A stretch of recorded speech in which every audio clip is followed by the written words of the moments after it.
What's up? It's Jaleesa McFat. You can find me on all social media platforms. Hit that subscribe button. If you're on YouTube, follow me for updates. I hope you enjoyed your Memorial Day weekend. Let's get on to those hot topics. Of course, over the weekend, DaBaby jumped on Instagram to share videos of a fight between him and the fellow Charlotte, North Carolina rapper, personal rival Cam Cohart. I know you've seen the videos. The altercation took place in the Louis Vuitton store. Cam allegedly threw the first shot, dissing DaBaby and calling him a bitch. In the second video, DaBaby fires back and Cam throws a punch. Cam appears with his pants around his ankles and a bloody nose in the final video. And DaBaby posted another video saying, when bullying DaBaby on the internet goes wrong.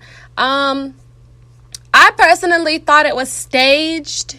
You know, this is coming from a rapper that throws grass, I guess, at some of his concerts. Love DaBaby, but I don't know. It's very easy to stage things, but this might be real. I really can't confirm anything. We're in the age of do anything for clout. So, I don't know. Watch it and I guess make your own assumption. Apparently, DaBaby wasn't alone. Cam posted a video where a security guard confirms that he was jumped by two people. DaBaby and Cam started feuding earlier this year when Cam said DaBaby wasn't a good representation of Charlotte. You can watch that video and take a peek. Now, the crazy thing about it is Cam went on to post so many videos on social media and claim that somebody from the higher-ups was deleting all his stuff. I guess you can believe what you want. Personally, if somebody got their ass whooped that many times, or if somebody got their ass whooped or jumped, I'm pretty sure they would try to defend himself. You know, if it was a one-on-one, I'm pretty sure he would have just taken that L, but maybe something's not right about that story, but I guess we'll never know. Make your own assumption. Now, as far as O.J. Simpson is concerned, on page 6, Simpson's former manager, Norman Pardo, a man fine with being in the news for his relationship with a man who definitely, probably murdered his wife and her friend. Simpson claims he fucked that bitch until he broke her in a hot tub in the 90s. Now, the her is allegedly Kris Jenner, then Kris Kardashian.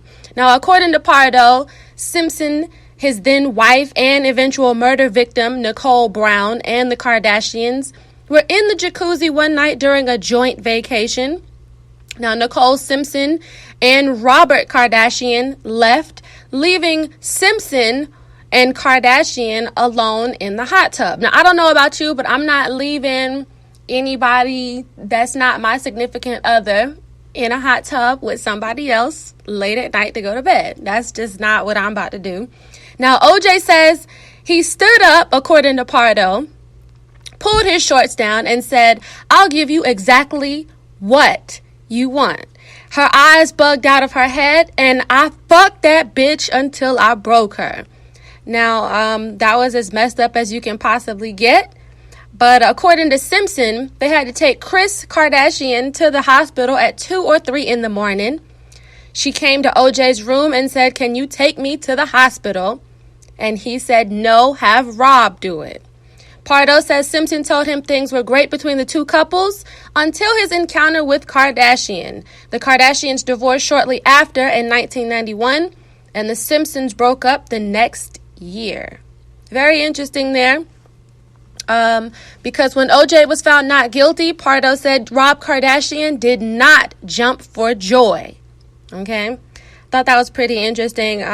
Pardo's story comes as part of an effort to shop a 90-minute documentary to distributors. His effort is a hollow attempt to cash in on decades-old tragedy.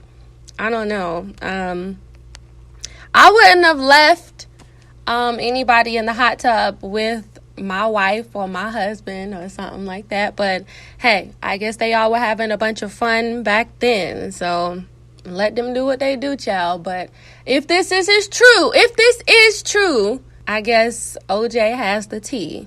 And it sure is hot. All right, Meek Mill plans to sue a hotel for being denied entry on Tuesday, May 28th, which is today.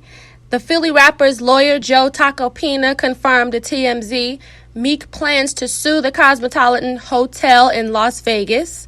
Not only does the rapper allege that the hotel racially profiled him at the door, but he's also accusing the hotel of lying and humiliating Meek when he attempted to enter the Marquee Day Club on Saturday, May 25th.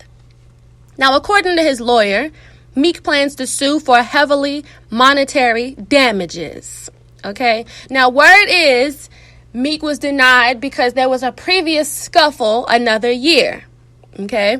Now, the drama between Meek and the Cosmo happened when the MMG rapper tried to pull up on DJ Mustard during his set at the Marquee Day Club.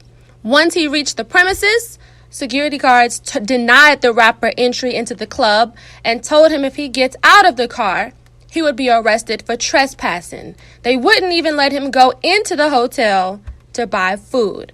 Now, if somebody denies me entry, I definitely feel like I can go somewhere else and find something to eat, because I'm not going nowhere I'm not invited, because sometimes you're not invited because you steal all the attention. But if there was a previous issue with or a scuffle in a previous year, I can somewhat understand. But the racial profiling thing, that's kind of sticky right there. It's kind of interesting. People reached out to Joe Tacopina for further comment. You can check the video online of Meek trying to get out of the van. I think it's a pretty sticky situation, so I guess we'll see what comes of this pretty soon. R. Kelly's accusers are set to testify by grand jury. This is a story, honey. New reports by The Blast indicate R. Kelly might be in more trouble than he already is. That's because accusers are preparing to testify to a grand jury this week to support the several indictments the federal officials are preparing against the shamed singer. Now, sources tied to the investigation in direct contact with The Blast shared the witnesses will be in Chicago to deliver their testimonies in relation to R. Kelly's alleged crimes. The precise ordeal involves R. Kelly and affiliates flying out underage girls all over the country so R. Kelly could allegedly engage in sexual activities with them. The stated accusations, coupled with the witnesses' testimonies, would strengthen the case enough to result in charges of sex trafficking and child exploitation.